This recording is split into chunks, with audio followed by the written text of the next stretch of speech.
Hey, I'm NichBoy, welcome to Pocket for Thursday the 7th of July. Today on the show, Pokemon where they don't belong, shooting guns with other guns, and you're a dirty cheat, but so am I. Alright, here's what's been making headlines, and first up, Nintendo has filed a new hardware patent. Listed with the US Patent and Trademark Office is a handheld information processing apparatus, which has a single screen, a touch interface, and built-in speakers and vibration system. Sounds to me a hell of a lot like phone! Also included in the patent was another design which looks like a Game Boy Advance 2.0. It's got the traditional Nintendo A, B, X, Y buttons, a directional pad, and a circle pad, which I predict will be an extension case for the touchscreen device, which will allow you to use it as an NX controller. What are they making? Next up, and Pokemon Go is a go, but a no-go for Nikki, because that game no good. The app rolled out in Australia and New Zealand yesterday, which left the rest of the world in the position where they're envious of us getting something first, a feeling which hasn't been felt since the Lord of the Rings premiere. Based on the limited amount of data offered by the Play and App stores, we can infer that it has been installed on between 100 and 200,000 devices.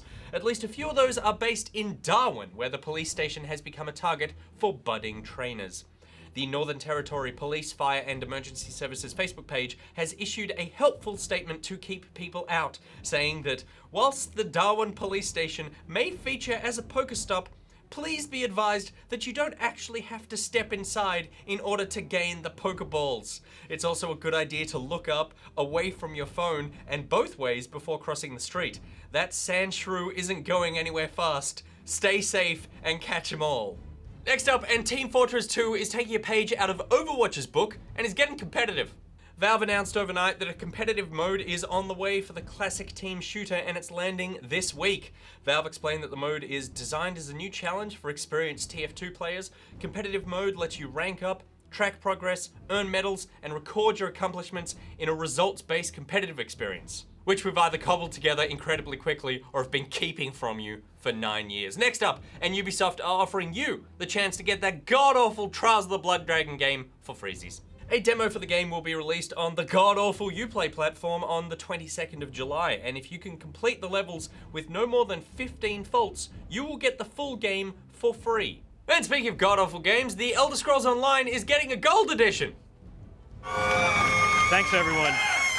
Launching on the 9th of September, this new version of the game will bundle in all 4 major DLC packs, as well as all of the big updates which were announced at this year's E3.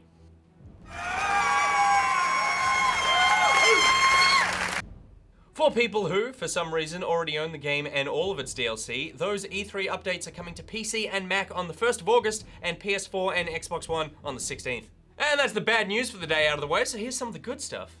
The Witcher 3 Wild Hunt will also be getting a Game of the Year edition. Speaking to Polygon, game director Konrad Tomaskevich said that with all the free DLC and updates the game has received so far, including significant changes to the game's interface and mechanics, many gamers have asked us if we're working on some sort of Game of the Year edition. I'm happy to confirm, yes, plans are in motion to release such an edition. We'll release more details, including the release date, in the future. Alright, that's news, now it's time for Thing of the Day. Welcome to the family.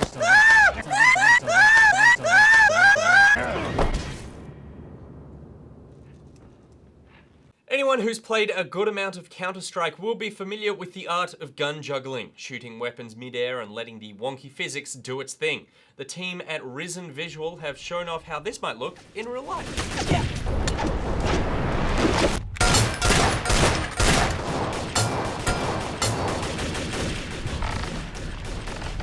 Fall back!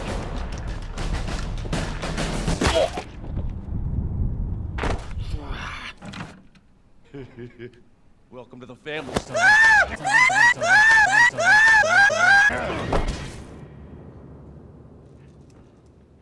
I'm joined now by Pierreth for our talk through. Hello. It's been a while. It's been a while. What was that? That was me singing, it's been a while. Our first question comes in from @GG_Monkey, who says, can you rip a man's head off using only your hands? This was a discussion that these guys were having this morning when I walked in after writing the news. This was like a 20-minute discussion between John, Rad, Sam, and I.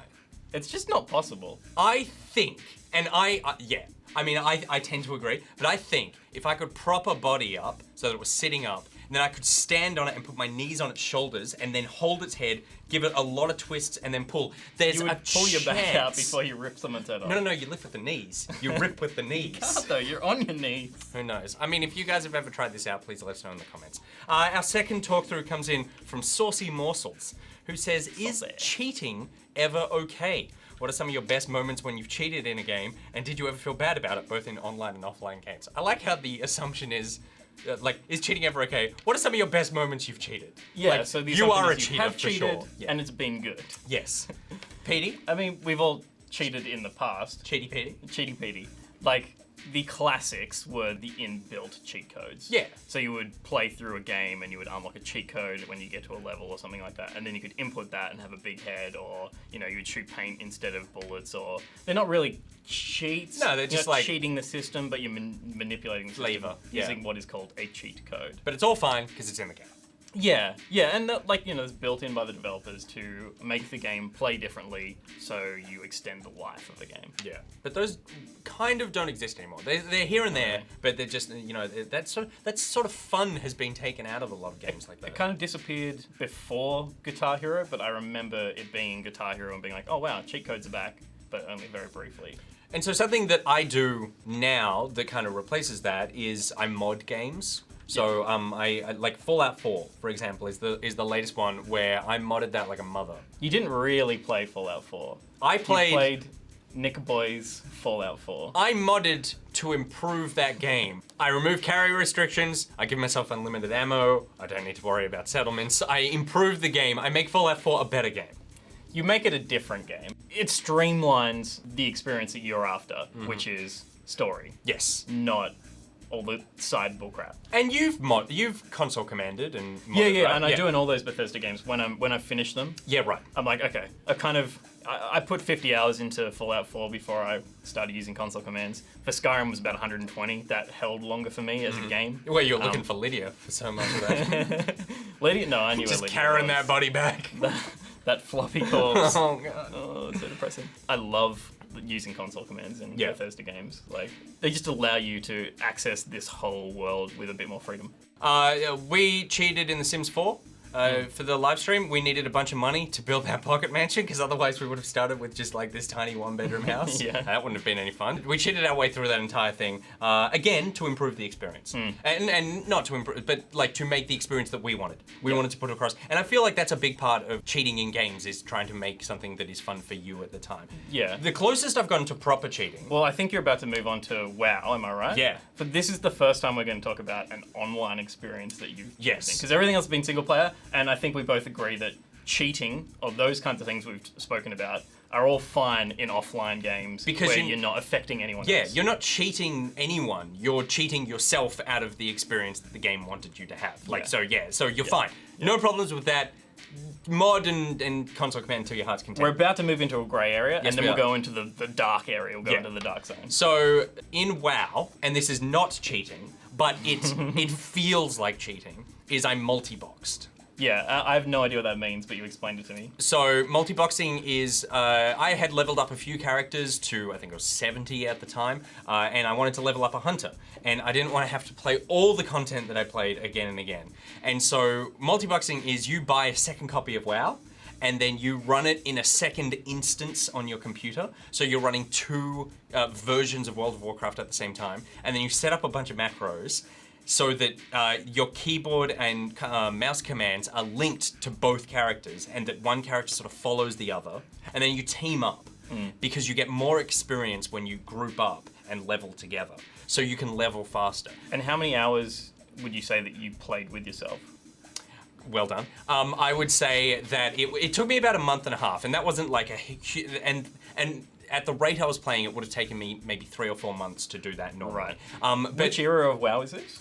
this is post Lich King. Because now so you can just like you pre-Cataclysm. can buy the game at level 80, And so that was the right? thing. I mean, it was at that point where people were going to, like, you would have to do that slog to 70, and it was like, please let us just level up a character. And I think at some point you could do it for money, but screw that. Like, Yeah, I remember, like, because I didn't play a lot of WoW, but there were double XP weekends where I was almost drawn into playing Yeah. it, because I'd be like, all right, I can kind of catch up to where everyone else is Yeah. if I jump in now, but... And so that was something I did, but I never. I mean, it never. It's even if I went into like a battle or something, it's not really cheating because it's the skill of me. It's still like, oh, there's two of me attacking, but it's still my skill. But I never got into PvP using. I tend to side with you on this one. John was totally against it. John was very. It's against the spirit of the game, says John.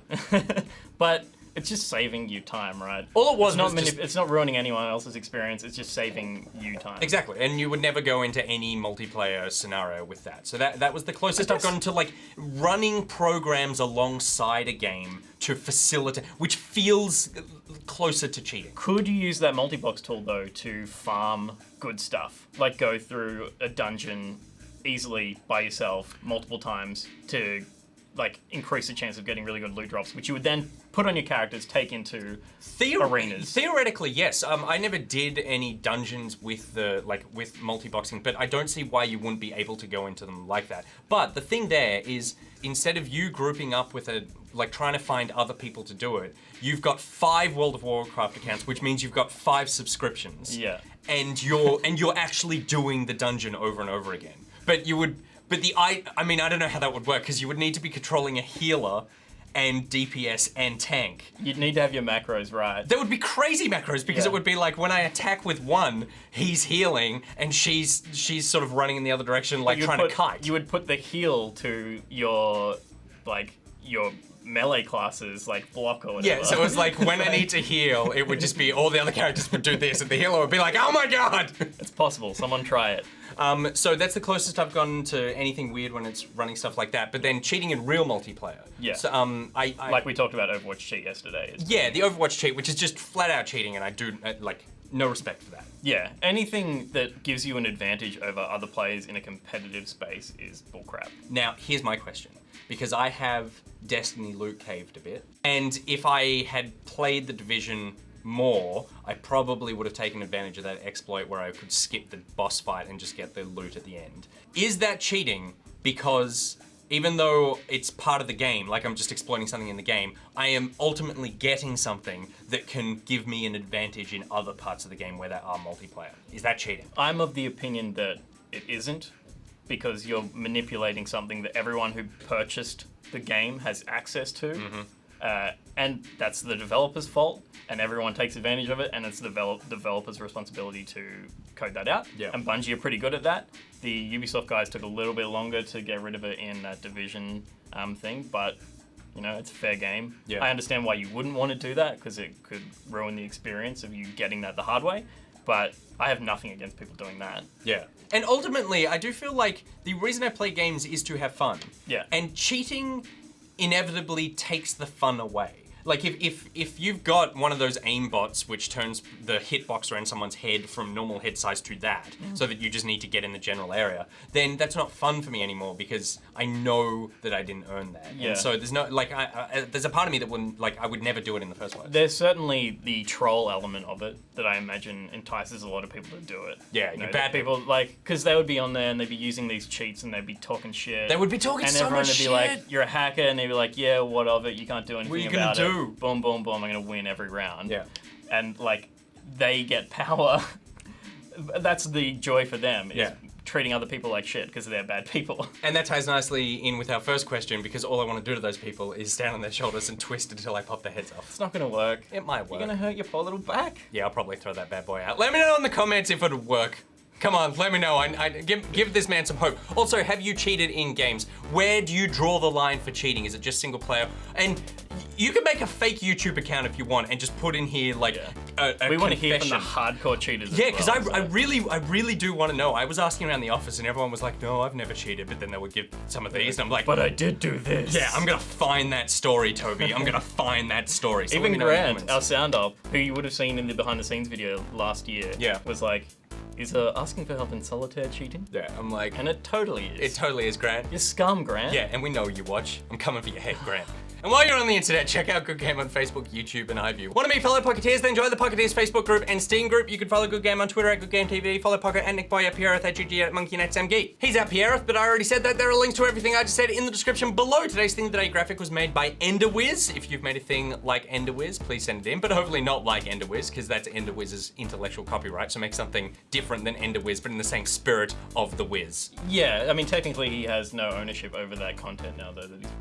Yeah, that's true. That's true. That's our content in the first place, because that was me anyway. But then technically, And then it's on YouTube, and Yeah, like, but all of your this- rights are gone. But all of this segment belongs to Cold Chisel anyway. All right, and tomorrow I'm doing an Ask Pocket, so please suggest your asks for the pockets and put them in the comments below. All right, until tomorrow, Nick, bye out. Pierreth out. I forgot to mention earlier. Yeah. Good Game used to have a segment about, those built-in game cheats. Yeah, yeah. There was a host. Yeah, I remember. I remember the host. You don't. Peanuts. How did you get that in here without me knowing? And he's a little worse for wear. Oh God! Because latex disintegrates over time, and his hands are not what they used to be. Sam- You could probably rip his head off. I could rip his head off. Go. No, don't do it. He's precious. Oh, he cracked. Oh, look at that face. Kind of looks like John. Disgusting. Disgusting. It was disgusting when it wasn't like this. I know. What were we thinking? No! No! No! I knew it! I knew it! I knew it! New host.